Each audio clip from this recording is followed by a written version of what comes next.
Hello, my name is Brian Liddy, and welcome to Scotland at 7 on Monday, the 18th of July, otherwise known as the Glasgow Fair. We don't have a guest this evening, unfortunately, so I'll just start with a read through of the news with today's Ukraine update, day 145. Ukrainian President Volodymyr Zelensky has removed the country's head of the security service and the Prosecutor General, claiming more than 60 of their employees have been working against Ukraine in Russian-occupied territory.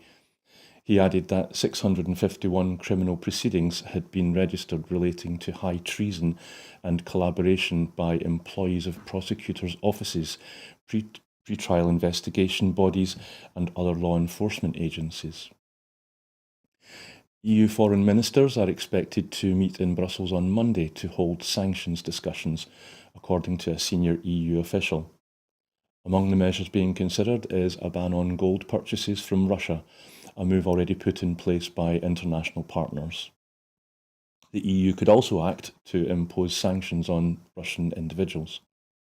Additional sanctions on additional Russian individuals, forgive me.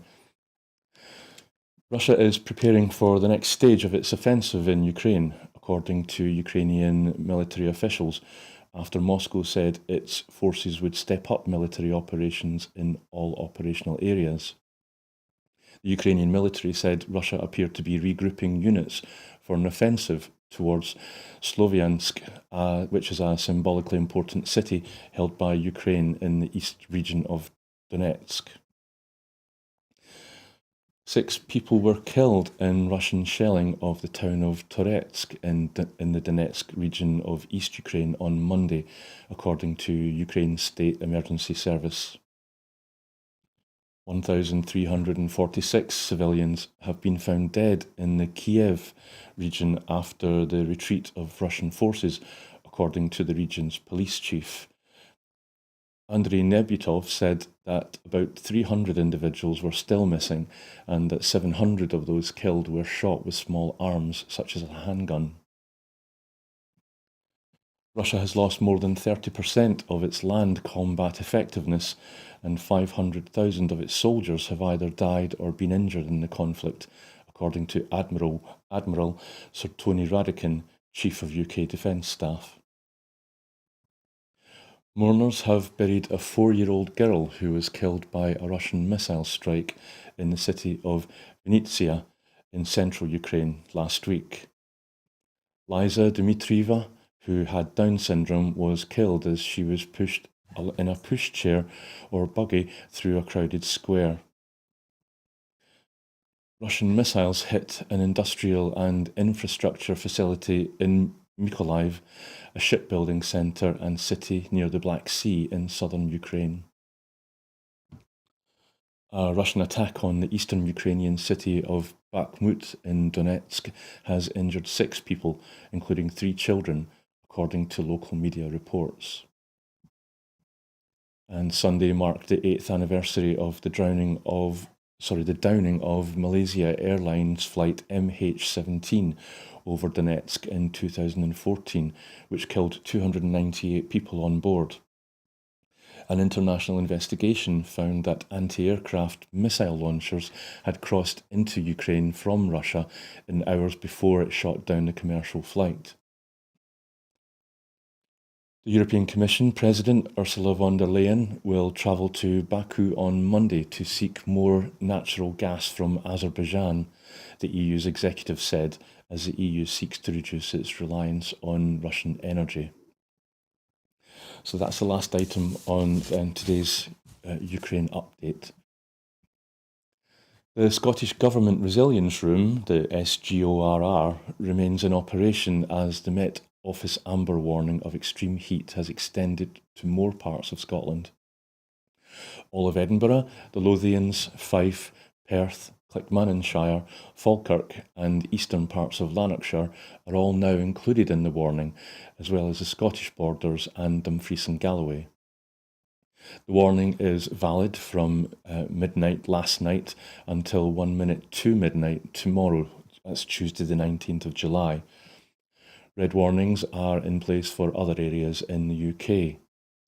Justice Secretary Keith Brown, Head Minister for Resilience, attended a Cabinet Office briefing room or a COBRA meeting chaired by the Chancellor of the Duchy of Lancaster, Kit Malthouse, on the extreme heat warning on Saturday. Mr Brown said, "We are aware of the extension to the weather warnings currently in place, and we are receiving regular updates from partners including the Met Office and Security Service and Emergency Services.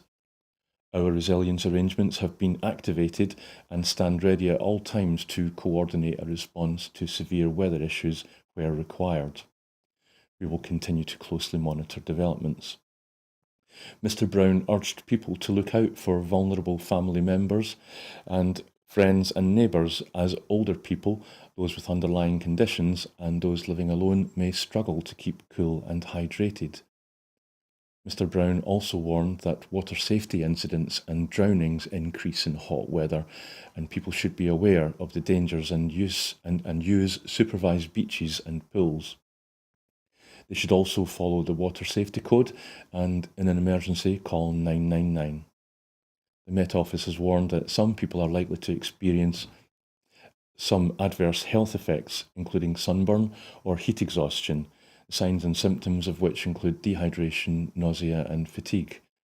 For guidance, people should stay indoors or stay shaded when the sun is at its hottest. That's between 11 a.m. and 3 p.m.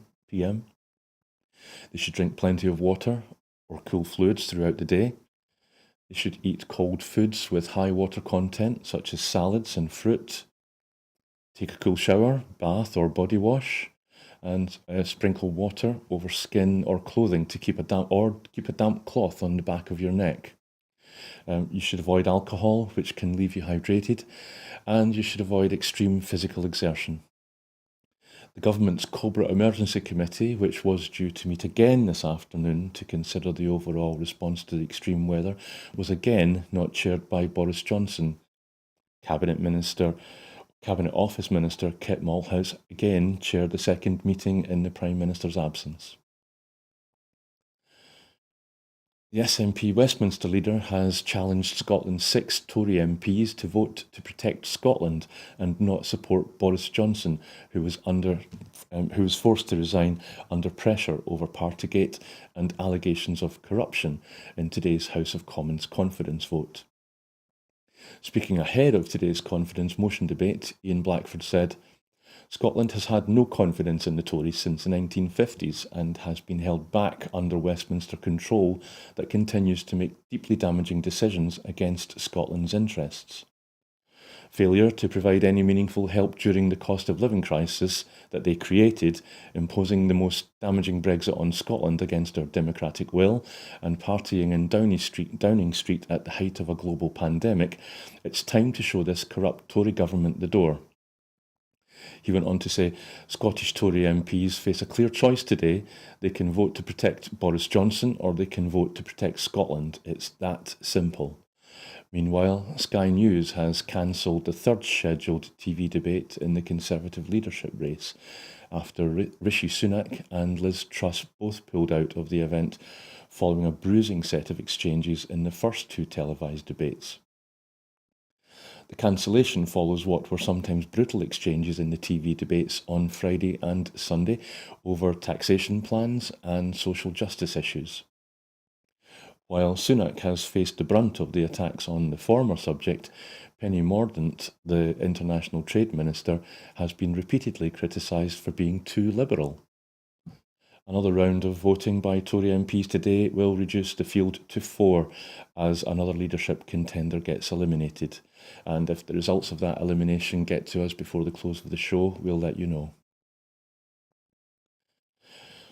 After refusing to allow a Labour Party motion of no confidence in the UK government, the Tories have put forward their own motion of confidence in the UK government to be debated in the House of Commons today.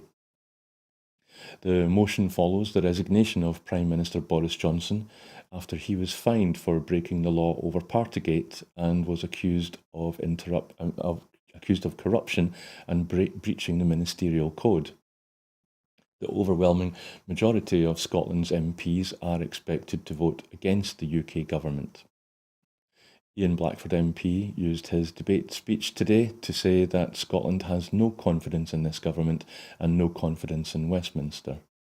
The SNP Westminster leader said a change of UK government would not be enough, as both the Tories and Labour Party are both fully signed up to a hard Brexit, costing the economy billions, and both parties are denying Scotland's democratic decision to hold an independence referendum. The government is expected to win today, as the consequences of the vote going against them would be a general election in which the Conservative Party would most likely be unable to form a majority government. The Tories will want to have their new leader in place long enough to give them a better chance of winning before going to the polls, probably in 2024. Finance Minister Kate Forbes has joined her counterparts in Wales and Northern Ireland to call for further action in helping households and businesses ahead of another increase in energy prices. In a joint letter to the new Chancellor of the Exchequer, Nadeem Zahawi, ministers say the focus should be on targeted support for those worst hit by the cost of living crisis, rather than broad-based tax reductions. They also urged the Chancellor to develop a fair approach to public sector pay, which values the vital role of workers and asks. They also asked for an increase in devolved budgets to deal with significant emerging pressures, including in the NHS. The letter set out some of the key areas which require attention as part of the preparations for the forthcoming UK budget. On the cost of living, the devolved governments say that they continue to do all they can to maximise the support for households with the cost of living crisis. However, many of the levers which can make the biggest difference sit with the UK government still.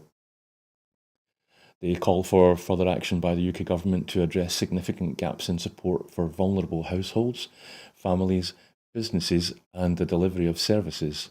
They also warn of the prospect that the autumn energy price cap increase will be more than anticipated and will only add to the pressures people are facing.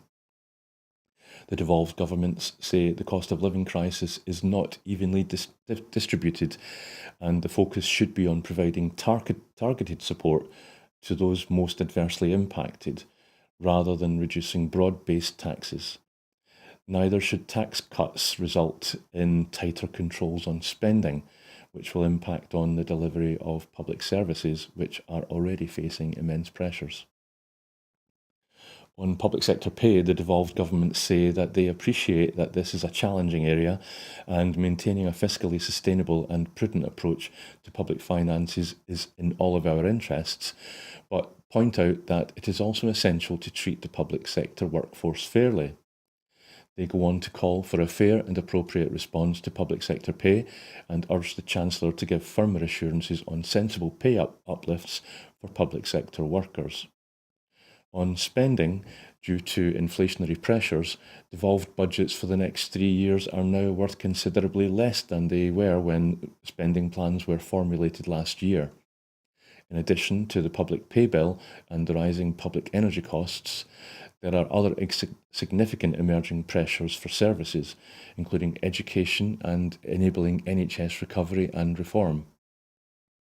The ministers say that devolved budgets should be uplifted in line with these pressures. The NHS turns 75 next year, and this presents a much needed opportunity to boost funding for the service, which so many rely on. New research shows that the Scottish Government mitigation of UK Government policies makes up for a loss of around £2,500 per family in Scotland who are impacted by austerity. The second Building a New Scotland paper, published last Thursday, outlines stats showing how the Scottish Government is mitigating the UK Government bedroom tax, with £68 million in 2022-23, supporting 91,000 households. 4,000 households across Scotland are also being supported by the Scottish Government to mitigate the impact of the benefit cap, costing £10 million in 2022-23.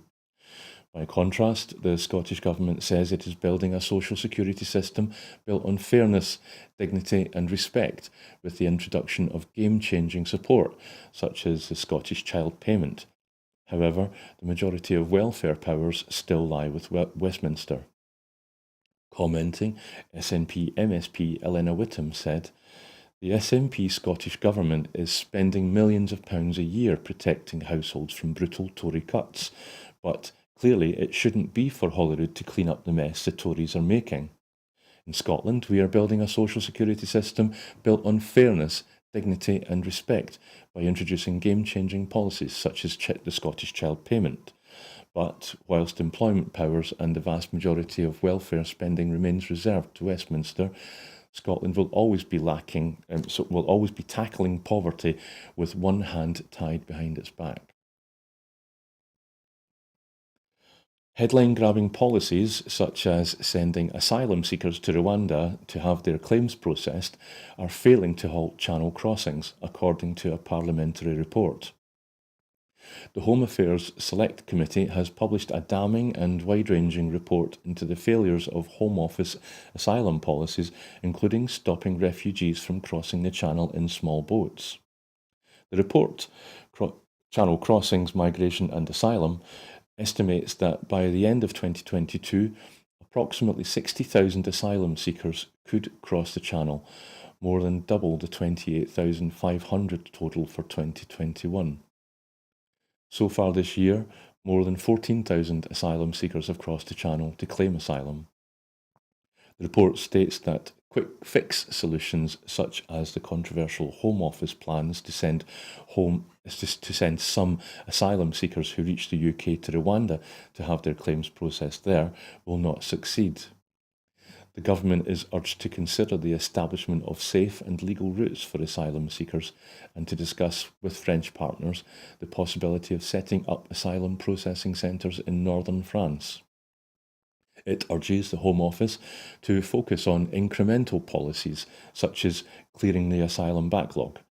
The report raises a number of concerns about the asylum system, including a record backlog of 125,000 asylum cases awaiting a decision, antiquated software not suitable for processing asylum claims, large numbers of asylum seekers in Home Office accommodation for extended periods while they await a decision on their claims. In September 21, there were 64,000 of whom In September 2021, there were 64,000, of whom 13,000 were in hotels. Too few caseworkers to process claims. The target of having 1,000 caseworkers in post by April 2022 has been missed, and there are currently 820 in post. The report is particularly critical of the Home Office for making policy announcements before having all the details in place. The SNP's Home Affairs spokesperson, Stuart MacDonald MP, said that a radical change to the UK's asylum system is required. An emergency debate and vote on the UK-Australia trade deal must take place before passing through Parliament, the SNP has warned, after it emerged that the topic is not scheduled to be discussed before Parliament rises for the summer recess on Thursday evening, meaning the deal will pass without scrutiny. The current deal is predicted to damage the UK's agriculture, forestry and fishing sectors by a staggering £94 million. New polling, commissioned by Yonder Consulting, found that 4 in 5 Britons believe MPs should debate the pros and cons of any new trade deal before it comes into force. Commenting, the SNP's shadow international trade spokesperson, Drew Hendry MP, said, "The Tories know that their trade deal with Australia is an unmitigated disaster, which is why they are refusing to debate and vote on the issue. Beyond the rhetoric, the UK government's own assessment makes clear that this trade deal will open up the market to cheaper imports of goods produced to lower animal welfare standards, which in turn will undermine and undercut Scotland's farmers, crofters and food producers." He went on to say, "We know, and the UK government know, that this deal will increase GDP by only a pitiful 0.08%, while Brexit will lead to a 4.9% contraction of GDP." France was bracing itself on Monday for the peak of the heat wave gripping the country, with crushing temperatures expected from the Mediterranean as wildfires continue to rage across Europe. Forecasters have put 15 departments in France on the highest rate of alert for extreme temperatures, including Gironde in the southwest, where wildfires have already wrought havoc. Comes as firefighters battled to contain blazes across southwest Europe on Sunday as a heat wave showed no sign of abating. And the UK was poised to set new temperature records this coming week. Blazes in France, Greece, Portugal, and Spain have destroyed thousands of hectares of land and forced thousands of residents and holidaymakers to flee. It is the second heat wave to engulf parts of Europe in weeks. Scientists blame climate change and predict more frequent and intense episodes of extreme weather such as heat waves and drought. By late Sunday, the fires in Gironde, which have been raging since Tuesday, had already destroyed 13,000 hectares, that's 32,000 acres, driven by high winds and forcing the evacuation of 16,200 holidaymakers, fire service officials said. In Spain, authorities reported about 20 wildfires still raging out of control in different parts of the country, from the south to Galicia in the northwest, where blazes have destroyed about 4,500 hectares of land. The fires have already killed several emergency personnel since last week, most recently a firefighter who died late on Sunday while battling a blaze in the country's northwest. In Portugal, almost the entire country remained on high alert for wildfires despite a slight drop in temperatures after hitting 47 degrees Celsius, a record for the month of July, and that was on Thursday. Before shooting 21 people to death at Robb Elementary in Uvalde, Texas, the Uvalde killer had threatened suicide, menaced women, stockpiled guns and accessories, and made a video of himself riding around while holding a dead cat, according to a preliminary report from a committee of Texas state lawmakers investigating the massacre. The story of the 18-year-old gunman, portrayed in the report released on Sunday, is one of red flags that caretakers and officials of all kinds largely missed until he went to his former fourth grade classroom and murdered 19 students, as well as 2 teachers, on the 24th of May, in one of the deadliest school shootings ever in America. The 77-page document draws from interviews with his family members, information from his phone, and testimony provided to lawmakers to offer up the most complete account yet of the killer. His name is excluded from the report to deny him posthumous notoriety over his actions, which ended with him fatally shot by police officers 77 minutes after he invaded Robb's campus in the town of 16,000 mostly Hispanic residents near the US-Mexico border. On the evening of the 23rd of May, the killer began messaging people about something he would do the next day. Nearly 2,000 rounds of ammunition arrived for him the following morning. He shot and wounded his grandmother, Celia Gonzalez, before heading to Robb Elementary, where investigators found the staff had left the doors unlocked. Nearly 400 law enforcement officers from numerous local, state and federal agencies rallied at the school after students and teachers there were murdered and a further 17 were wounded. The report found that an unclear command structure and muddied communications led to police waiting well over an hour before they confronted and ultimately shot the killer in what appeared to be authorities' first substantial interaction with him.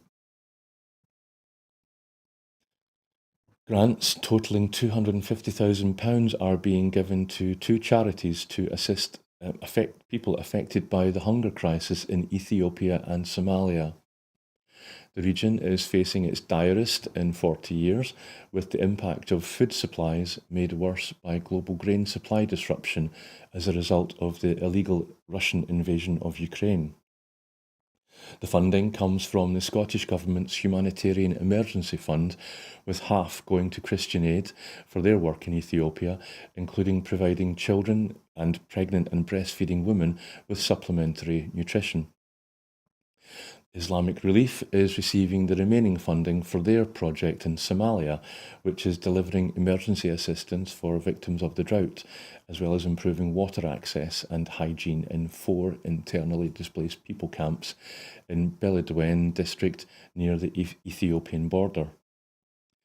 Interior and Development Minister Neil Gray said, "The drought being experienced in the Horn of Africa is creating a desperate situation for people in the region that is being worse by grain supply disruption caused by Russia's illegal invasion of Ukraine.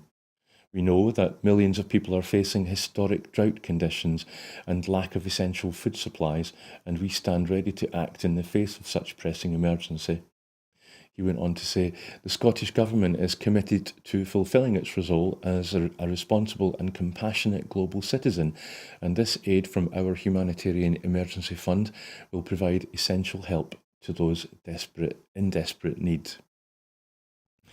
Well, that was the last story that we had for you this evening. Thank you for watching. And as before I go, it's only for me to say, if you can contribute to our ongoing call for funds, then we would be grateful. If you could go to our support page, which is that you can see it on the screen below, www.broadcastingscotland.scot/donate. We would be very grateful. Thank you to those of you who do already subscribe. We really appreciate that. But if you could, if you haven't done so, if you could sign up, then it would help us a great deal. And there are other ways to help. If you want to work either behind the scenes or in front of the camera, then go to our website and you can volunteer. And the website on the screen now is www.broadcastingscotland.scot, or follow us on Twitter and direct messages, and we would again greatly appreciate that support. Anyway, so thank you, and we'll be back again tomorrow evening, hopefully with some guests. Thank you. Good night.